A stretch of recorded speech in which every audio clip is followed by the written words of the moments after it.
Hi everyone. I'd like to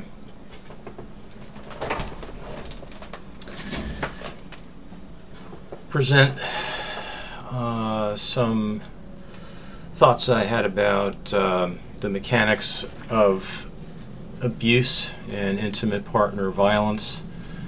And my name is George Grant. If you like the video, hit like and follow the page. So, intimate partner violence involves both early trauma and developmental fixation that keeps the abuser and the abused trapped in an ongoing cycle of violence. It's basically, we're trying to, or I should say, the abused and the abuser are both respectively trying to work through something, but where nothing changes, they simply repeat their early experience, and this tends to happen over and over again. So the things we should consider: temperament. The abusers in most situations tend to be men. That could be because of hormone profile. Certainly genetics may play a role in some cases. It is mostly men who are the abusers and mostly women who are the abused. But that's not entirely the case. Think of same-sex couples where there's abuse involved. There'll be the opposite example. They're most abjectly because in a male same-sex couple there'll be one abused, and in a female same-sex couple there'll be one abuser. And sometimes abuser and abused may switch roles. Right? It's not always the same. It's not always the same person, although it does tend to be. So the abuser's experience of the trauma, quite often it's a witness to or experience of the caregiver's rage when the abuser is a child. The perceived feeling of the withdrawal of parental love feels like an existential crisis where fight, flight, or freeze might be invoked. Particularly freeze, because when an animal's in a life-threatening situation and it can't fight its way out or flee, it's forced to play dead. And a lot of this energy of the trauma winds up not being used in either fighting or fleeing the attacker, but rather winds locked up somewhere in the psyche, and that actually becomes the trauma. So also, the child gets the idea that the feelings of rage and anger are not allowed. So they attempt to regulate their own internal feeling states by manipulating the external world and those in that external world. Well, she made me feel that way, or they did this to me, right? So it's all about the externalities impinging on the person's inner life, right? So there's no real sense of agency, and when they do get angry, there's often a deep sense of shame. And when they do get angry, that anger can be very explosive. Blames others for their own experience of rage. I call this the autistic defense, kind of like Narcissus. And this externalizing is very characteristic of that. Feelings of deep shame and not being able to suppress feelings of rage caused by the other. They're very much into power and control. They try to control their environment and the people in it. It's what I like to call interpersonal fascism. You know, you try to control everything very, very tightly in your environment. Of course, this is impossible because you really can't control other people, and you can sort of vaguely influence them from time to time. And really the only thing that's we can know for sure is what our near-term intentions might be on any particular day. But controlling others is actually impossible. But this is what they've come to believe, and how they defend against these feelings. The abused's experience of trauma. Witness to or experience of caregiver rage as a child. So this is the other solution, right? What these people tend to do is, instead of externalizing, they internalize. They blame themselves. Oh, it must be something I did, right? Oh, if I had just done that differently, he wouldn't have hit me, or whatever the scenario is. So the perceived feeling of the withdrawal of parental love feels like an existential crisis, right? Very much the same thing. There might be a freeze response. Feelings of rage and anger are not allowed. They attempt to regulate their own internal feeling states by attempting to change the internal feeling states of the abuser by what they do. Right? By what they do. So they're responsible for the other person's feeling states. Just as impossible as the abuser wanting to control the environment, right? So internalizing is every bit as impossible as externalizing. Sort of a slightly different dynamic, but the idea is actually kind of the same. The abuser does it through the physical. The abused does it through attempting to gratify the abuser. They blame themselves for the other's experience of rage. This is the narcissistic defense, very typical of Echo. In the story of Ovid's Echo and Narcissus. Feelings of deep shame at causing the rage in the other. Can you really cause rage in another? I mean, you can try. Anybody who's been on the road recently knows that there's a lot of angry people on the road, but actually causing rage in another person is as dependent on who they are and their perspective as much as who you are in yours. And this internalizing is a sort of merger. I call this interpersonal communism, right, where we're all supposed to sort of cooperate and have the same idea about everything. Okay, on to fixation. Let me see if we can see all that there. Yeah. So the abuser's experience of fixation. There's a lot of borderline type functioning. So there's the inability to focus upon a topic. This is Margaret Mahler's 3 points for object constancy. The inability to focus upon a single topic, black and white thinking, and absolutes. The inability to enjoy the presence of others without transactional needs gratification, right? I once had a client tell me, I pay you to fix me. It's a good thing I didn't fix him, right?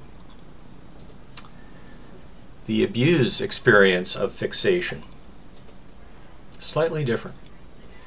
The inability to focus upon a single topic, okay, that's similar. Self-attack, ambivalence, a feeling sense of black and white. So the abuser is kind of a thought, black and white thinking, right? It's about thoughts. With the abused, it's more about a felt sense of black and white, an emotional sense of black and white thinking, which is ambivalence, right? And the inability to enjoy the presence of others without transactionally gratifying their needs. They never want you to have a bad feeling. In fact, their having good feelings is dependent upon your not having bad feelings. When you take into consideration these 3 points for the typical abuser and these 3 points for the typical abused individual, you get a dyad that is projective identification, right? Because typically if somebody's regressed or fixated in a borderline state, they'll have these 3 qualities, and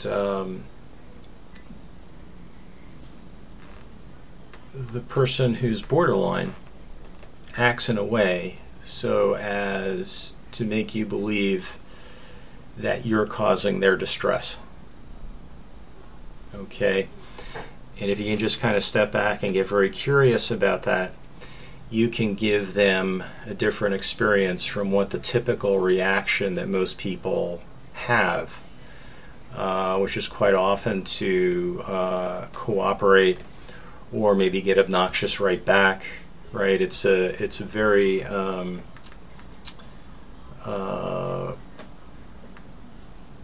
provocative thing to do. It's a very uncomfortable feeling when somebody is in the room with you and they engage in projective identification. It can be very disquieting.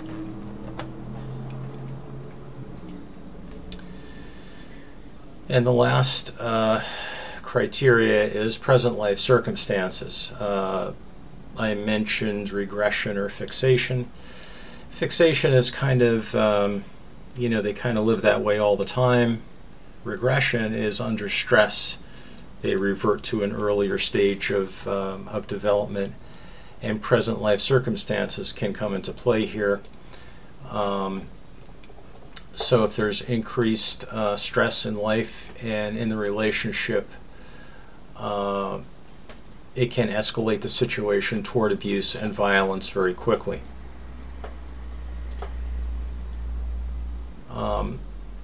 Here's something called the repetition compulsion. And this is a sort of a generic thing in generic characteristic and described in psychoanalysis as the repetition compulsion. That collection of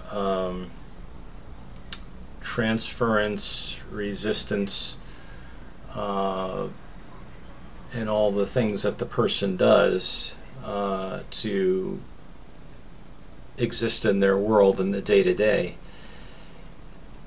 is the repetition compulsion.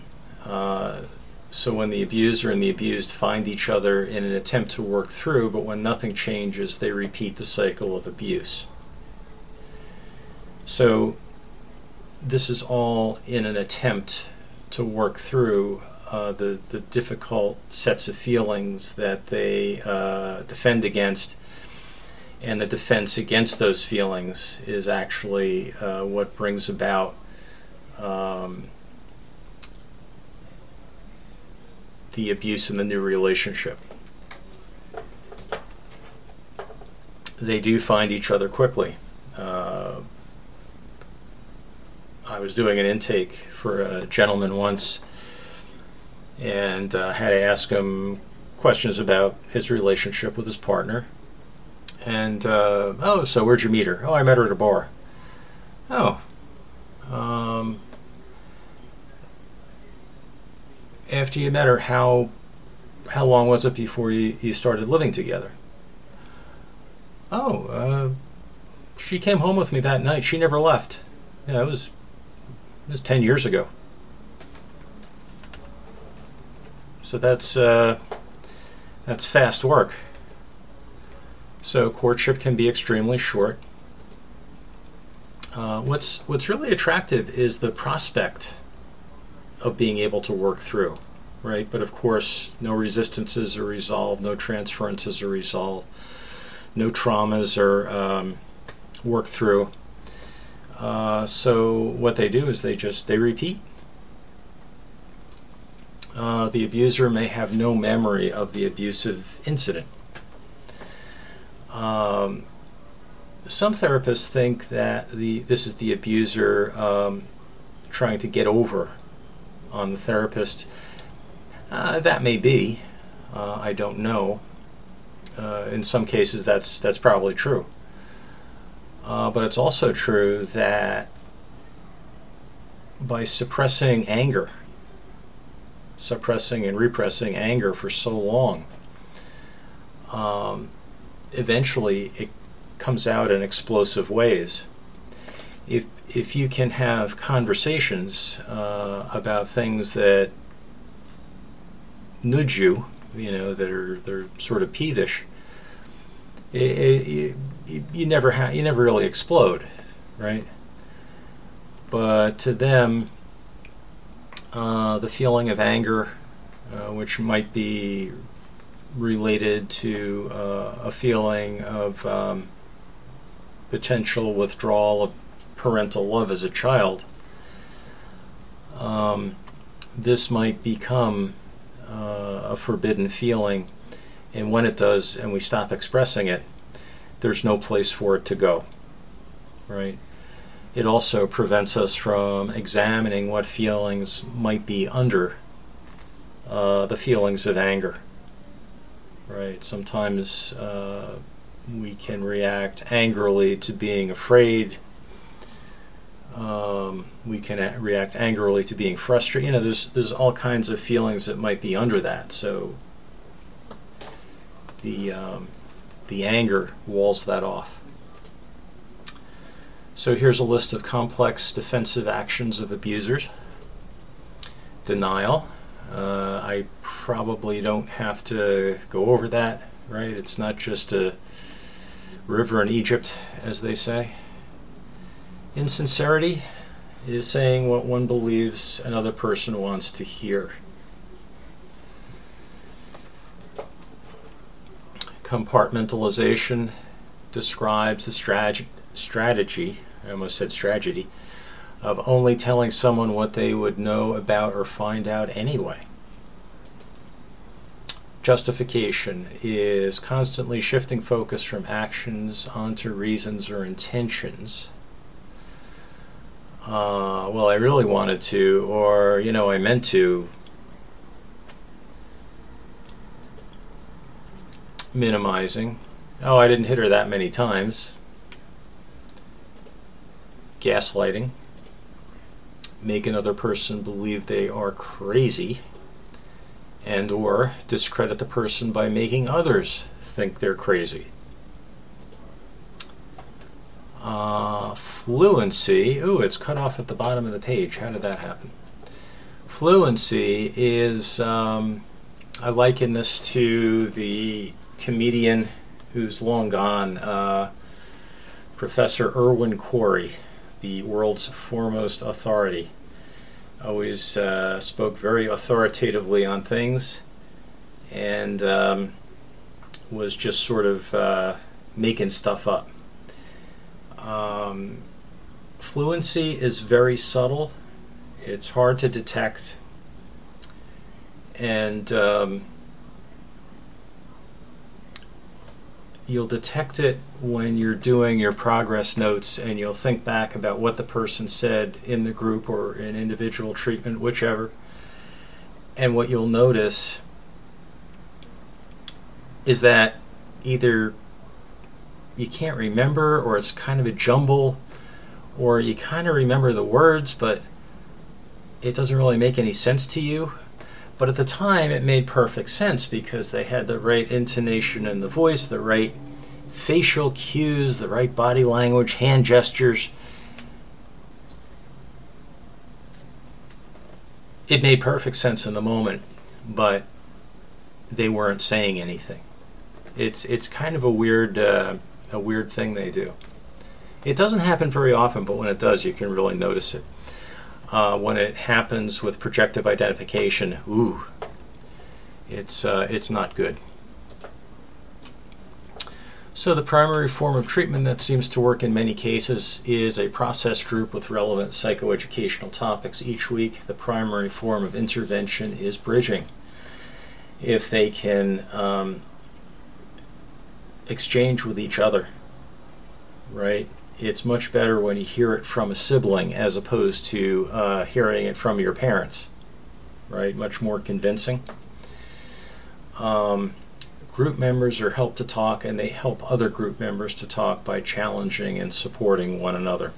So groups are very effective. You can get a lot of input and a lot of back and forth in a very short period of time. Very effective, right? It may not go as deep as individual therapy, but it goes a lot faster. So the task of the group facilitator is to initiate and regulate the group process where necessary. The facilitator helps the members remain focused, helps them talk about their intolerable feeling states, particularly anger, and has the members explore the space between, right? So this has to do with the black and white thinking. You'll see that it's either this or that, or left or right or left, up or down. There's never any shades of gray or any place in the middle. It's always the polar opposites. It's one polar opposite or the other. So they should be introduced to the concept of not just this or that, but both and either or. Right? Either or being that,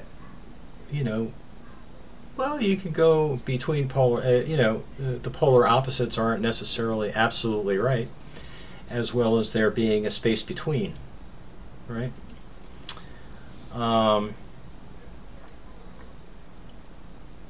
Okay, explore the space between, explore boundaries and attachments within the group setting, and help them to become more aware and accountable for their feeling states and especially their actions. Sometimes drawing their attention to maybe some somatic things that may happen when things are escalating in an argument. Whether it's they clench their fists or they break out into a cold sweat or whatever's going on.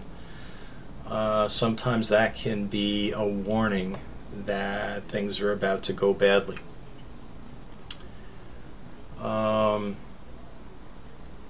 They should be encouraged to stay on topic because they may have a little bit of trouble focusing.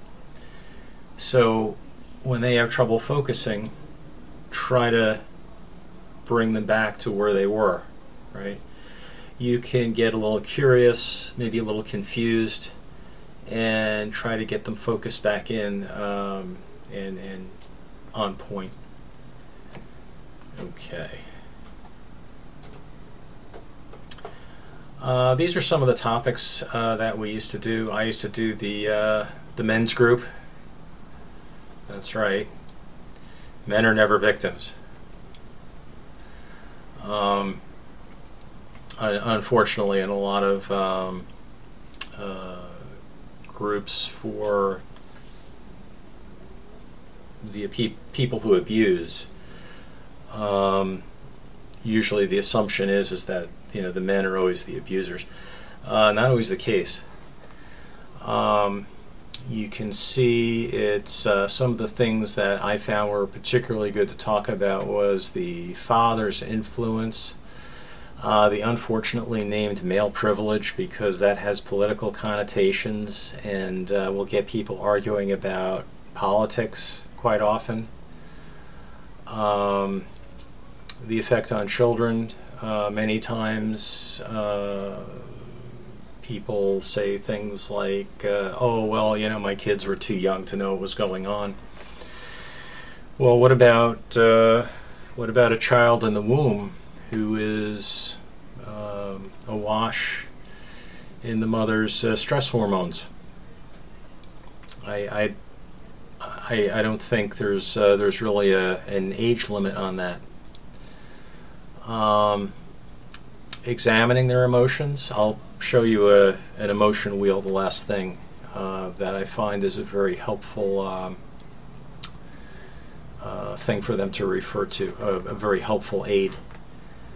Understanding and expressing anger, so very important. Accountability, right? Because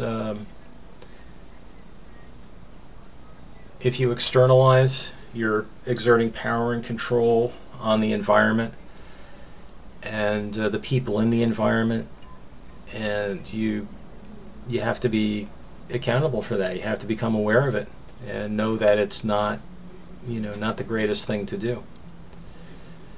Communication, timeouts and I statements. Timeout is not stonewalling. You do want to talk about whatever it is that's upsetting you. It's just that you feel you can't do it at that moment. So you have a discussion with your spouse beforehand, and you arrange either a code word, or if you feel like maybe like a brief discussion. I'm just going to walk around the block. I can't do it right now, but when I get back, let's talk about it. I statements. Instead of saying, if your partner comes home from work a little later and you're expecting them earlier,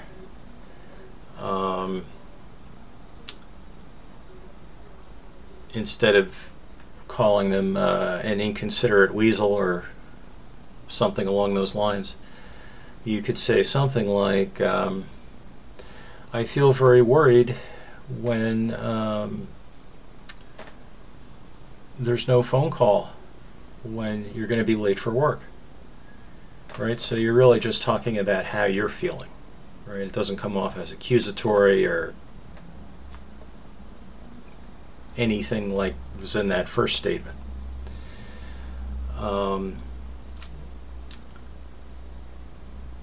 Conflict resolution, how to fight fair, no shouting, listen to understand, not to respond. No swearing, have the discussion sitting down, right?